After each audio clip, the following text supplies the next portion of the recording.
In relationships, romantic, familial, or otherwise, one of the most common sources of frustration stems from trying to control someone else's thoughts, feelings, or actions. We believe that if we love someone, care for them, or invest in them, they should reciprocate exactly how we expect. But as the ancient Stoics taught, this expectation is not only unrealistic, but also the source of our suffering. You can't control her, the Stoics would say, but you can control this, yourself.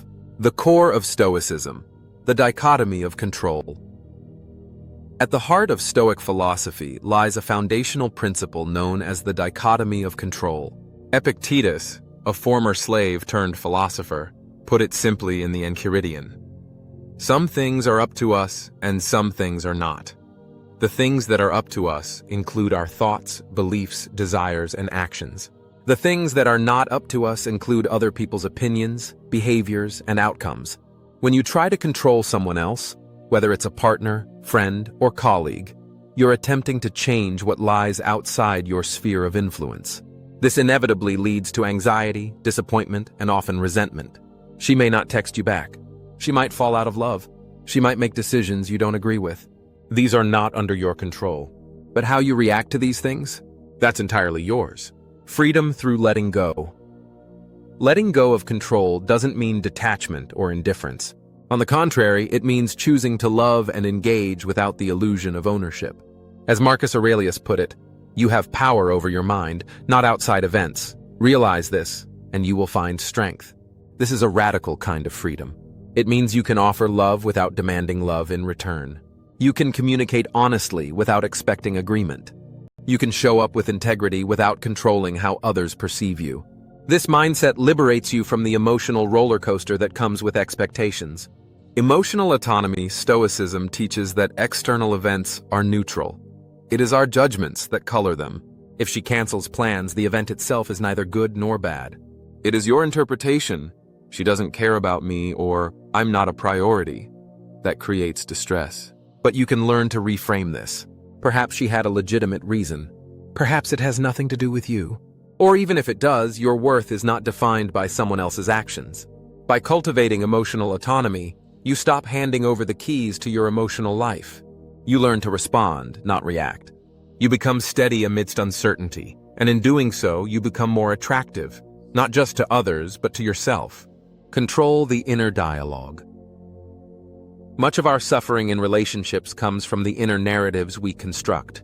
She didn't reply, so we tell ourselves stories about abandonment, disrespect, or betrayal. These stories are often unverified but feel painfully real. Here, Stoicism offers a powerful practice, questioning your thoughts. Ask yourself, is this within my control? Is this thought helping me or harming me? Can I see this differently? Instead of spiraling, you pause, reflect, and reorient.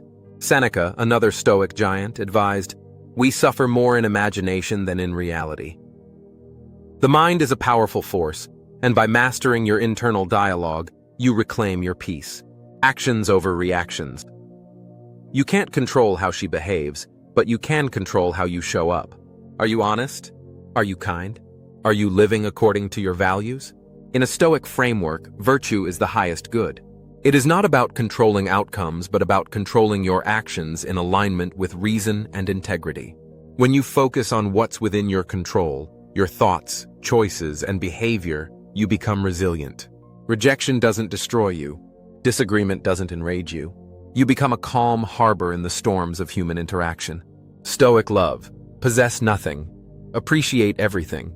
To love stoically is to love with open hands, not clenched fists. It is to appreciate without possessing.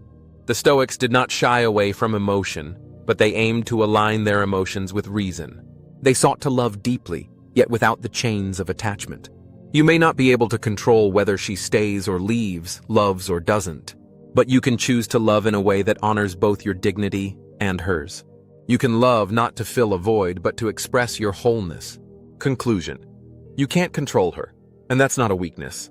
It's a profound realization of your freedom. In acknowledging what is not yours to command, you regain control over the only domain that truly matters, yourself. This is the essence of Stoic empowerment. It's not about suppressing emotions or becoming robotic.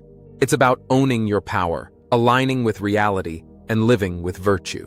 In relationships, this means loving without clinging, caring without controlling, and letting go without losing yourself. So the next time you find yourself wanting to change her, persuade her, or fix her, pause. Ask yourself, what can I control right now? Then do just that. And you may find that in mastering yourself, the rest begins to fall into place.